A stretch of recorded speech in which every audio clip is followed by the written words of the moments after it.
নন্দিত কথাসাহিত্যিক হুমায়ুন আহমেদকে নিয়ে নতুন করে বলার বা লেখার কিছু নাই।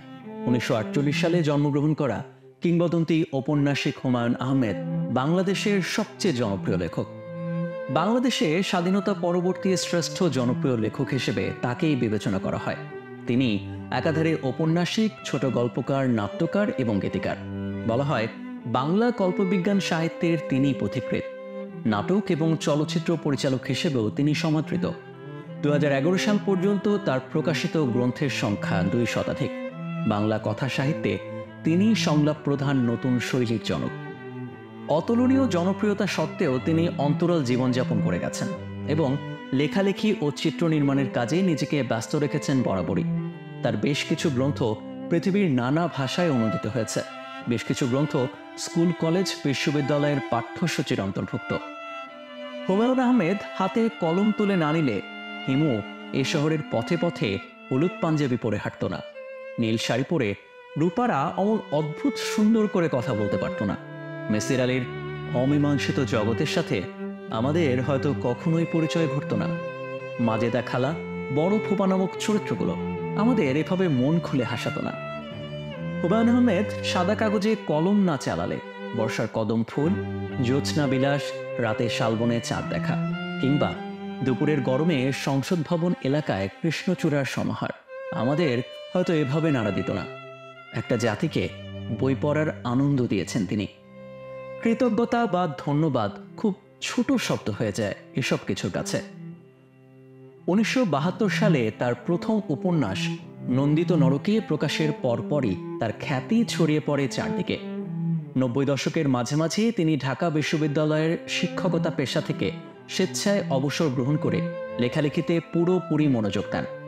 হুমায়ুন আহমেদের লেখা উল্লেখযোগ্য উপন্যাসের মধ্যে রয়েছে নন্দিত নরকে, লীলাবতী, কবি, শঙ্খনীল কারাগার, গৌরীপুর জংশন, বহুব্রীহি, এসব তিন রাত্রি, দারুচিনি দ্বীপ, নক্ষত্রের রাত, কোথাও কেউ নেই, আগুনের পরশমণি, শ্রাবণ মেঘের দিন, জ্যোৎস্না ও জননীর গল্পসহ অসংখ্য সৃষ্টি। উপন্যাস ও নাটকে তার সৃষ্ট চরিত্রগুলো, বিশেষ করে হিমু, মিসির আলী, শুভ্র, তরুণ তরুণীদের কাছে হয়ে ওঠে অনুকরণীয়। তিনি এতটাই জনপ্রিয় ছিলেন, মানুষের হৃদয়ের এতটাই কাছে তার অবস্থান যে তার কোথাও কেউ নেই নাটকের কাল্পনিক বাকের ভাই চরিত্রের ফাঁসি আটকানোর জন্য ঢাকার রাস্তায় মিছিল হয়েছিল। তার পাখির কণ্ঠে তুই রাজাকার গালিটাতে বাঙালি শিখেছিল রাজাকার আলবদরদের ঘৃণা করার কথা। কলমের শক্তি ব্যাপারটা তিনি দেখিয়ে দিয়েছেন এই জাতিকে। নাটক ও সিনেমা নির্মাণেও তিনি তার দক্ষতার পরিচয় দিয়েছেন। তার পরিচালিত চলচ্চিত্রের মধ্যে রয়েছে আগুনের পরশমণি, শ্যামল ছায়া, শ্রাবণ মেঘের দিন, দুই দুয়ারি, চন্দ্রকথা ও 9 নম্বর বিপদ সংকেত। তার সর্বশেষ চলচ্চিত্র ঘেটুপুত্র কমলাও জয় করেছে দর্শক এবং সমালোচকদের মন।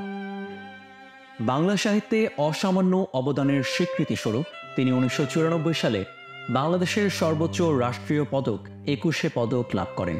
এছাড়া তিনি বাংলা একাডেমি পুরস্কার, হুমায়ুন কাদিও স্মৃতি পুরস্কার, লেখক শিবির পুরস্কার, জাতীয় চলচ্চিত্র পুরস্কার, বাচসাস পুরস্কার লাভ করেন। দেশের বাইরেও তাকে নিয়ে রয়েছে ব্যাপক আগ্রহ। হুমায়ুন আহমেদের শরীরে 2011 সালের সেপ্টেম্বর মাসে মরণব্যাধি ক্যান্সার ধরা পড়ে। এরপর তিনি উন্নত চিকিৎসার জন্য যুক্তরাষ্ট্রের নিউ ইয়র্কে যান।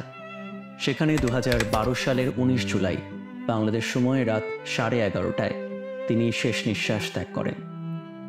বাংলাদেশের সাহিত্যাঙ্গনে হুমায়ুন আহমেদ একটি উজ্জ্বল নক্ষত্র, এতে কোনো সন্দেহ নেই।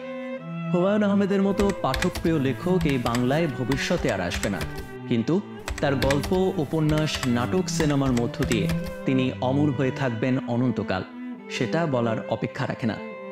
অনন্ত নক্ষত্রবিথির যেখানেই আপনি থাকুন না কেন, আমাদের শুভকামনা ঠিকই পৌঁছে যাবে আপনার কাছে, কারণ আপনি ছিলেন, আছেন এবং থাকবেন সবসময়।